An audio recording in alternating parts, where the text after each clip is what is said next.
আমি একজন ব্যবসায়ী, অনেকের সাথে আমার লেনদেন আছে, অনেকে আমার কাছে টাকা পায়, আমি অনেকের কাছে পাবো। যদি হঠাৎ আমার মৃত্যু হয়, যারা আমার কাছে টাকা পাবে তাদেরকে যদি আমার পরিবার টাকা না দেয়, তাহলে শরীর বিধান কি? খুব দরকারি একটা প্রশ্ন ভাইরা আমার। এখন কথা হলো, আপনি ব্যবসা করতে গিয়ে দেনা করেছেন, আপনার ঘোরানোর উদ্দেশ্য নাই, কিন্তু আপনি পারেন নাই দিতে, যে কোনোভাবে বিপদে পড়ে গেছেন। আপনার কর্তব্য হলো পরিবারকে ওসিয়ত করে যাওয়া, আমার স্থাবর অস্থাবর সম্পত্তি যেগুলো আছে, আমি যদি জীবদ্দশায় দেনা পরিশোধ করতে না পারি, তাহলে এগুলো বিক্রি করার পর আমার সম্পদ থেকে যেন দেনা পরিশোধ করা হয়।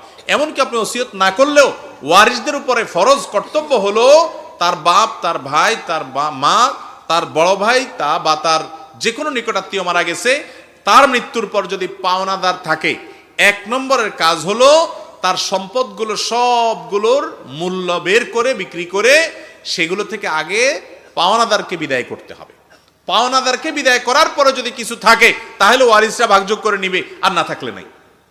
কথা কি বুঝতে পারছি? কিন্তু সেটা আমরা করি না।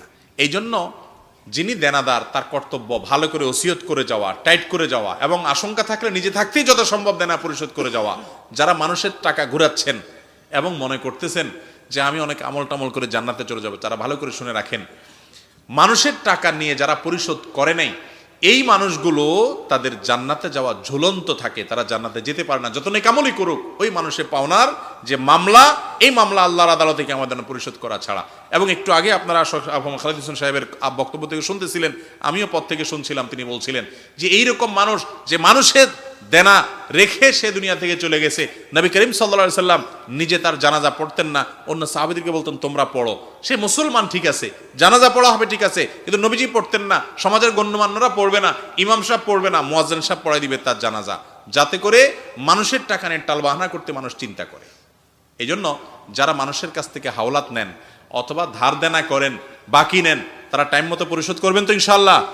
যদি আপনার চেষ্টার পরেও আপনি দিতে না পারেন, আপনার ইচ্ছার কোনো ত্রুটি নাই, বিপদে পড়ে গেছেন, নিরুপায় হয়ে গেছেন, আল্লাহর কাছে আশ্রয় প্রার্থনা করবেন। বান্দার যদি ইচ্ছাকৃত অন্যায় না হয়, সেই ইচ্ছাকৃত মানুষের ঘুরায় নাই, কিন্তু বেচারা ফেঁসে গেছে এবং তার কিছুই নাই আসলে দেওয়ার মতো, তাহলে আল্লাহ তাআলা তাকে রক্ষা করবেন এবং পাওনাদারকে আল্লাহ তাআলা খুশি করবেন যদি সে আল্লাহকে খুশি করে যেতে পারে। এরকম বিভিন্ন হাদিস পাওয়া যায়। একটা জিনিস শুনে রাখেন, অনেক দেনাদার আছে যারা বলে যে ভাই আমার তো আসলে দেনা পরিশোধের কিচ্ছু নাই, ওনার বিঘাকে বিঘা জমি আছে, কানেকে কানে জমি আছে, কয়েকটা ফ্ল্যাট আছে, বাড়ি আছে, কিন্তু উনি মনে করে যে ব্যবসায়িক দেনা আবার ব্যবসা করে পরিশোধ করব, তো ব্যবসা নাই, পরিশোধও করে না। না, এটা জায়েজ নাই। আপনার স্থাবর অস্থাবর সম্পত্তি বিক্রি করে হলে দেনা শোধ করবেন। আপনার দেনা সবকিছুর আগে সন্তানের জন্য কি রেখে যাচ্ছেন, তার চেয়ে বড় প্রশ্ন হলো আপনি দেনাদারকে পাওনাদারকে পাওনা পরিশোধ করেছেন কিনা। এই জন্য স্থাবর অস্থাবর সম্পত্তি বিক্রি করে হলেও কি করতে হবে, দেওয়ানা পরিশোধ করতে হবে। আর যদি না করেন, গুনাহগার হবেন আপনি আল্লাহর কাছে।